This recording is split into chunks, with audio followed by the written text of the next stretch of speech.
আসসালামু আলাইকুম সবাইকে। আশা করি সবাই ভালো আছেন। আমরাও আপনাদের দোয়ায় আলহামদুলিল্লাহ ভালো আছি। আজকে আপনারা দেখতে পাবেন আমার ছেলেকে খেলার সময় আমি কিভাবে খেলার জন্য তাকে মোটিভেট করি। আমরা যারা শহরে থাকি, বাচ্চারা বেশিরভাগ সময় তারা গৃহবন্দী হয়ে থাকে, খুব একটা বাহিরে বের হয় না।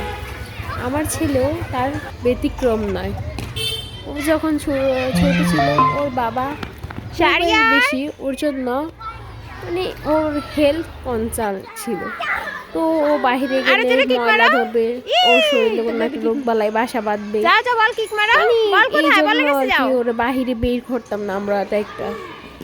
তারপর এখন যখন বড় হচ্ছে, এখন দেখতে পাচ্ছি আমার ছেলে বাহিরের পরিবেশটার সাথে খুব একটা মানিয়ে নিতে পারছে না।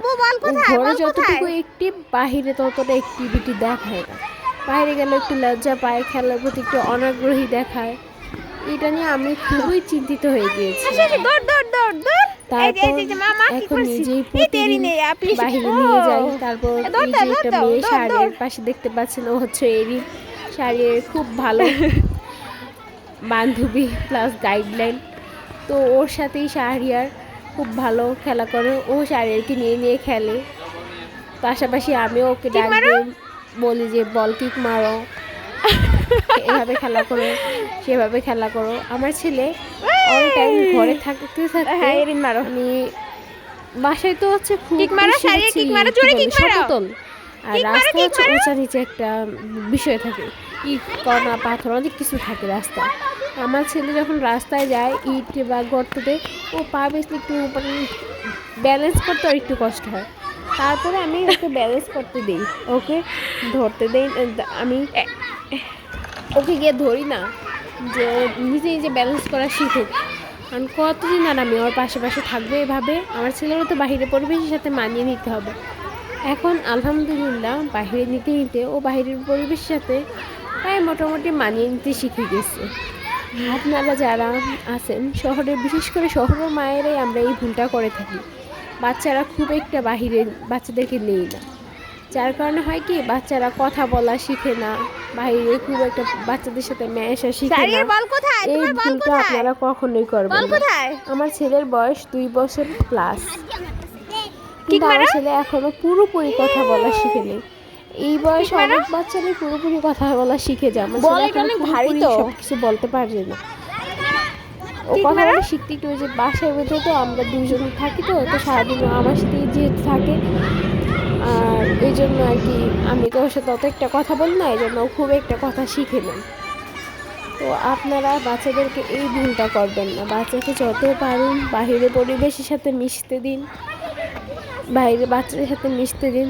ও এতে হবে কি, ফিউচারে ও তো যেহেতু ছেলে হোক বা মেয়ে হোক, পরিবেশের সাথে একটা সময় পর ওদের মিশতেই হবে। তো সেইটা যদি না হয়, তাহলে ওদের মেন্টালি হেলথ, ফিজিক্যালি হেলথ ঠিক মতো গ্রোথ হবে না। কারণ সব জায়গায় তো ওরা ঘরোয়া পরিবেশটা পাবে না। তাই আমার মতো এই ভুলটি করবেন না। এই যে এখন দেখুন আমার ছেলে মাশাআল্লাহ কত ভালো খেলা করছে, এখন দেখলেই ভালো লাগে। আমি ওকে নিয়ে খুব টেনশনে পড়ে গিয়েছিলাম। এখন এই যে খেলা করার পর বাসায় এসে ওরা শরীর খুব ক্লান্ত হয়ে যায়, দেন তাড়াতাড়ি ঘুমিয়ে পড়ে খাবার টাবার খেয়ে। ও এখন বাহিরে যদি বলিস বাবা বাহিরে খেলতে যাবা, ঘুরতে যাবা, ও খুব আনন্দিত ফিল করে। তার সাথে সাথে তৈরি করা হবে, লাফালাফি করবে বাহিরে যাওয়ার জন্য। মা চলো চলো। আর এই যে একটা বান্ধবী থাকলে আর তো কিছু বলারই নেই। এদিন শাড়িয়ারকে খেলার সময় খুব ভালো হেল্প করে। ছোট্ট বেবি আছে, ও খুব ভালো খেলছে, দুজনে বল খেলছে টুকটাক, দেখলে আনন্দ লাগে। আর হ্যাঁ, এই যে আপনাদেরকে বলছি, আপনারা যারা আমার ভিডিও দেখেন, আমাদের ভিডিও আপনাদের একটু হলেও ভালো লাগে, তারা আমাদের চ্যানেলটি সাবস্ক্রাইব করে আমাদের পাশে থাকুন। আশা করছি হতাশ হবেন না, কারণ আমি আমার আইডিতে বিনোদনমূলক এবং শিক্ষণীয় ভিডিওই আপলোড করে থাকব ইনশাআল্লাহ। সবাই আমাদের জন্য দোয়া করবেন। সবাই ভালো থাকবেন, সুস্থ থাকবেন। আর দেখুন এই যে একটু পরে দেখতে পাবেন শাহরিয়ারকে তার একটা আপু আর হচ্ছে তার এরিন বান্ধবী কিভাবে তাকে চ্যাংদোলা করে দোলায়। জাস্ট সি ইট। সে খুব মজায় আছে। তো সবাই ভালো থাকবেন, সুস্থ থাকবেন, আমাদের জন্য দোয়া করবেন। আল্লাহ হাফেজ।